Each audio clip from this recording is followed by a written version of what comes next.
talking to a band that just got the bill for Ace Frehley. Ace Frehley will be here next month for Australian fans of massive band Kiss. But I'm talking to Ash from Graveyard Rockstars. Good evening, Ash, and how's it going? Good evening. I'm going very well, thank you. Just enjoying the fruits of a very chocolatey Easter. Yeah. Happy Easter to you and Good Friday, because it's Friday. But It is. Yes. It is. But I want to ask straight off the top of the bat, you guys absolutely rapped that you got the news that you open up for one of the legendary guitarists from Kiss, Ace Frehley. Oh, absolutely over the moon, especially our bass player, who is a full-on Kiss fan, a fanatical. He has Gene Simmons tattooed on his arm. I don't know if he has the Space Ace, but he's definitely got Gene, and he's a worshipper and has been for a long time. So he in particular is in another world, but we're all pretty chuffed and pretty honoured, to be honest. So is this basically your biggest gig to date that you've ever done? Definitely one of them. We've played with some pretty cool bands. We got the chance to support Sepultura.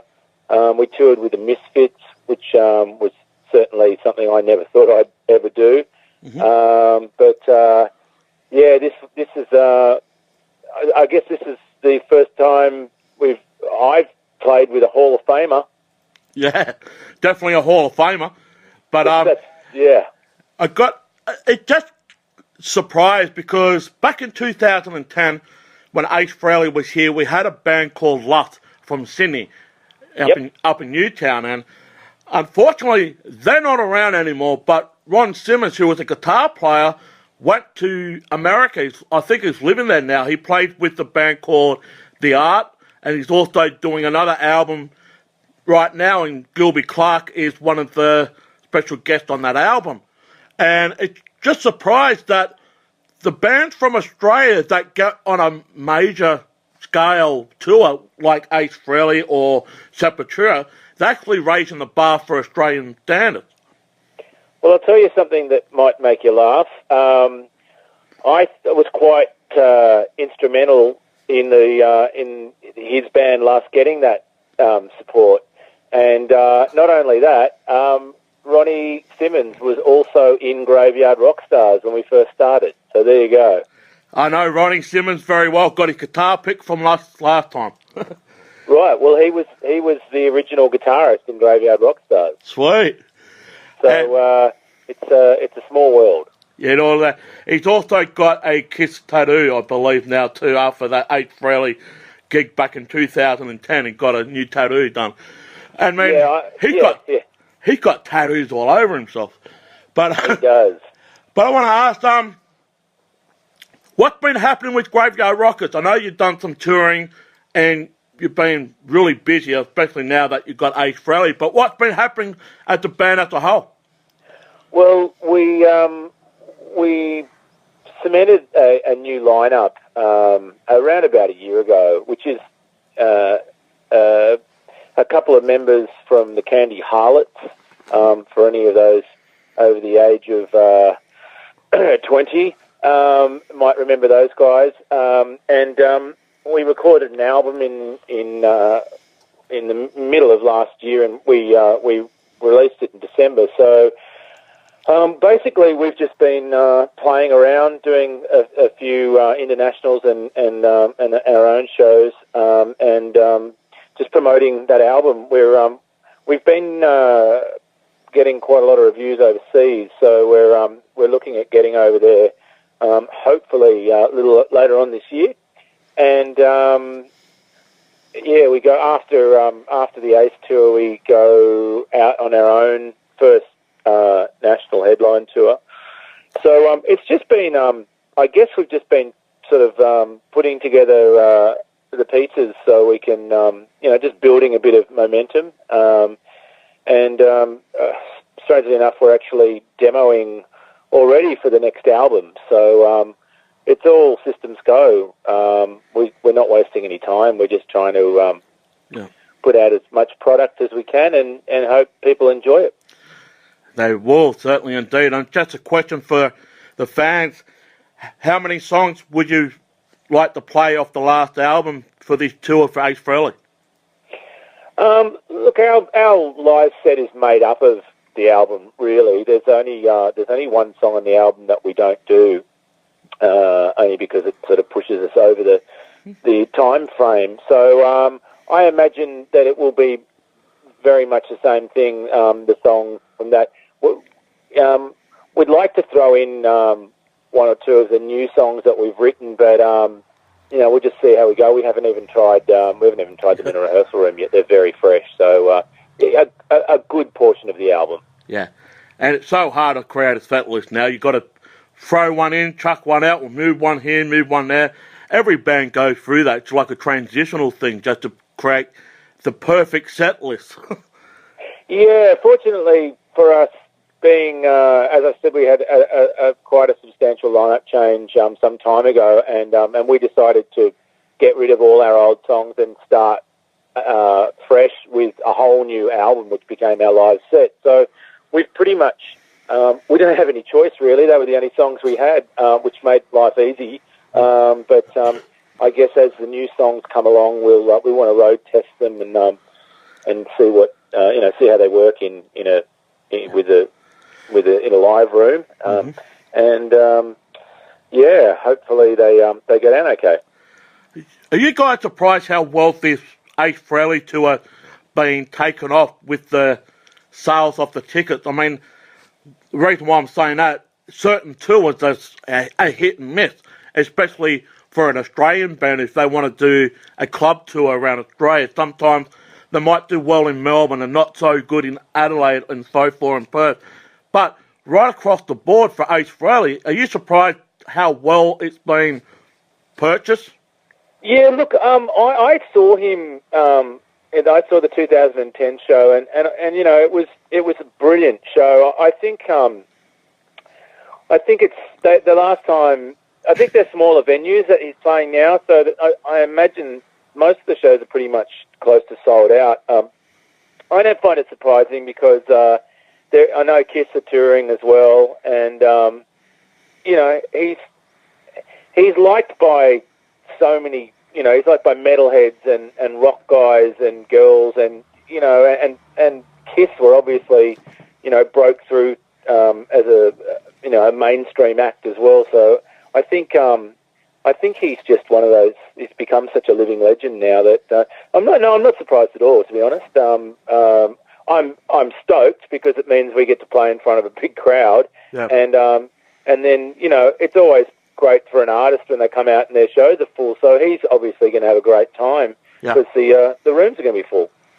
I think another reason too for a tour, whether it's the East Coast or an Australian tour, to do so well in attendance is one of the promotion inside of it. Not just from the promotion, but from the media outlets, whatever, and social media. I think the support behind that is a must as well. Plus, the fans got to do the word of mouth. They've got to spread the word out, so to speak. Because I know here in Adelaide, I don't know much about in Melbourne, even though I do go back and forth to Melbourne quite a lot. Here in Adelaide, it's very hit and miss. If they don't like it, they will not buy a ticket. If they like it or go, interested, they'll buy it. But the problem is, here in Adelaide, the fans that complain that they don't get big-name artists, whether they're megastars or rock icons or whatnot, when they don't get them here in Adelaide, they always be the first one to complain, why don't we get them? And when they do come, they don't buy a ticket. So it's a catch-22 situation. Yeah, look, that's very true. I think with the fact that social media is such a big deal these days, that everyone has a soapbox to stand on, I think fortunately for a lot of artists that go with Metropolis Touring are a great they are touring. I mean, they're bringing out such quality acts and such diverse acts. I think people are starting to trust what they're doing, which is really cool, as opposed to just they see it's a Metropolis act, they know they're going to get quality, and I think Metropolis just, I don't know, they seem to be hitting some home runs. I'm sure, they've taken a fall every now and then, because like you said, if people don't want to buy tickets, they won't just, they'll only take a ticket if they're 100% sure that they're going to be into it. And I think that's just it is. I guess as well in this day and age that tickets are quite expensive, because the artists need to make money through live performances. No one buys records, well, not no one, but it's it doesn't happen that much, and so people really are a bit picky about what they see. So look, I've been playing in Adelaide since the early '90s, and in bands, and I've seen that place. I've played the packed rooms there, and I've played the empty rooms. When I was being flogged on the radio. So I think it's pretty much like that everywhere. I guess it just depends how many gigs are on that weekend or that night, and whether or not you're any good. Yeah. Are you also surprised that some of the venues that you played over the years are no longer around?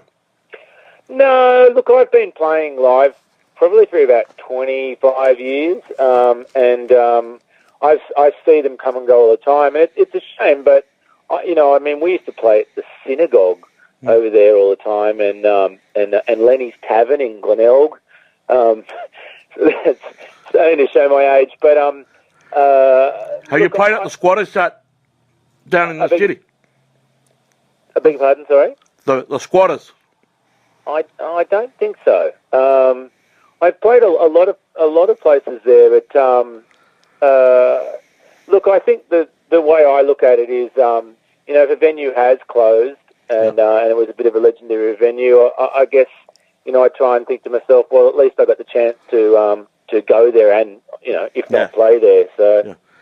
I think the direction I'm going for. Do you think there should be more all ages gigs in Australia, especially for the younger adult? Because really, there's not many around. I know there's one or maybe two in Adelaide, maybe a couple in Melbourne or so. But do you think with the younger generation starting to get interested in the dark side of the metal world or rock world, so to speak, you think there should be more all ages gigs?